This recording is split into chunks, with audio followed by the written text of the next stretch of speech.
On dit souvent que nos gestes parlent plus que nos mots. Ah oui, clairement. Et dans un contexte d'enseignement, ou même quand on présente quelque chose, c'est encore plus frappant. Donc aujourd'hui, justement, on va creuser un peu ça, l'impact de la communication non verbale. Surtout les gestes.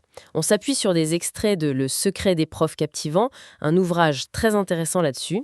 Oui, l'objectif, c'est de voir un peu quels gestes peuvent brouiller le message ou faire décrocher l'attention. Et comment on peut reprendre la main, quoi. Voilà. Parfois, c'est juste un croisement de bras, ça peut tout changer. Alors, décortiquons ça. Exactement. Et ce que la source souligne bien, c'est que ces gestes, ils sont jamais neutres, hein. Ils vont soit amplifier ce qu'on dit, Soit le contredire. voilà, soit le contredire, parfois violemment même. Un geste un peu parasite, comme on dit. Genre se gratter la tête nerveusement. Oui, ou jouer avec un stylo, ça peut suffire à saper complètement la crédibilité, même si le discours est bon. C'est pas juste une petite distraction, alors. Non, ça peut être perçu comme un manque de conviction ou de maîtrise, en fait. Et la source, justement, elle détaille plusieurs types de gestes qui nous jouent des tours. Mhm. Il y a d'abord les gestes automatiques, un peu nerveux, Le fameux stylo qui clique. c'est ça. Ou les mains qui triturent un bout de vêtement. Ça montre souvent le stress et surtout ça détourne l'attention. Carrément. On imagine bien l'audience qui finit par regarder le badge qu'on tripote sans arrêt. Plutôt que d'écouter. Exactement. Puis il y a les gestes de fermeture, Les bras croisés, les bras croisés, les mains dans les poches ou cachés derrière le dos. même si c'est pas fait exprès. Même sans intention, ça peut être vu comme une barrière, une mise à distance. D'accord. La source met aussi en garde contre les gestes plus largement parasites.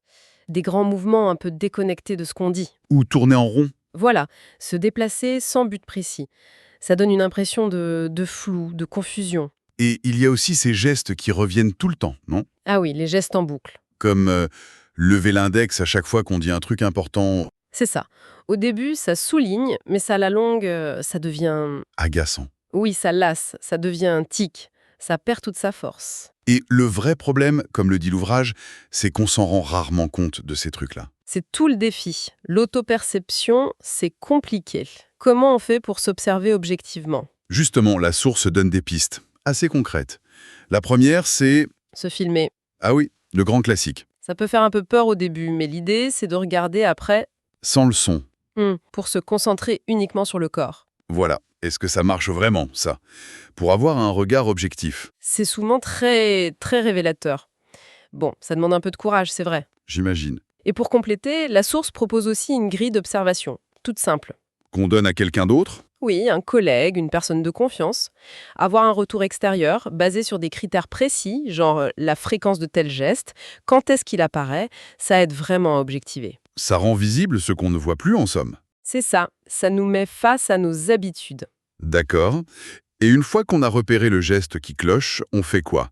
La source dit de l'interdire, de se forcer à arrêter. Alors la stratégie est un peu plus fine et sans doute plus efficace. Il ne s'agit pas tant de supprimer le geste. Ce qui doit être super dur. Oui, ça peut l'être, et ça demande beaucoup d'énergie mentale. Non, l'idée, c'est de le remplacer, consciemment, Remplacer. Par quoi? par un autre geste, plus positif ou au moins neutre. Par exemple, si on a tendance à mettre les mains dans les poches, Oui. on peut s'entraîner à avoir une posture plus ouverte, paume visible, peut-être une main posée calmement sur la table ou sur un pupitre. Un geste d'ancrage, quoi. Donc, un mouvement parasite, genre se toucher les cheveux, on le remplace par joindre les mains tranquillement devant soi. On les remplace par des mouvements intentionnels, vers l'auditoire ou pour marquer une transition. Exactement. On substitue un automatisme par une action volontaire qui a du sens. Et les bénéfices, ils vont plus loin que juste supprimer une distraction. Ah oui. Bah oui. Une gestuelle maîtrisée, ça renforce la clarté du message, la crédibilité, L'impact général. voilà. Et, chose intéressante aussi, cette conscience du corps, ça peut même réduire le trac. Ah bon? Comment ça? En contrôlant mieux son corps, on a l'impression de contrôler aussi un peu mieux son stress. C'est lié. En gros, maîtriser son langage corporel, c'est reprendre une part de contrôle sur sa communication. Donc si on résume, le corps parle tout le temps, hein, qu'on le veuille ou non. C'est ça. Et travailler ces gestes, c'est pas pour devenir quelqu'un d'autre, mais juste pour s'assurer que nos mouvements aident notre message. Au lieu de le desservir. Exactement. Remplacer, mettons, un tapotement nerveux par un geste calme, qui vient souligner une idée, ça change la perception. Hmm.